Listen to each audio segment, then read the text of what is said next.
জীবন থেকে একটি জিনিস শিখেছি, চাইলেই সবার আপন হওয়া যায় না।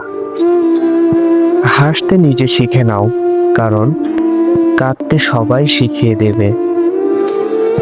নীরবতা অনেক কথা বলে, কিন্তু তা বোঝার ক্ষমতা সবার থাকে না।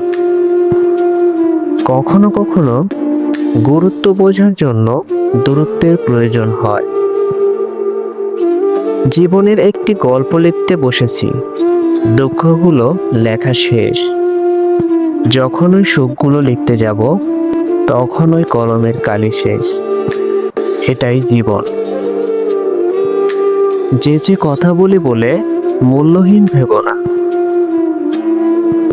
জীবনে এমন কাউকে ভালোবেসো যে তোমাকে ভালোবাসতে না পারলেও কখনো অসম্মান করবে না।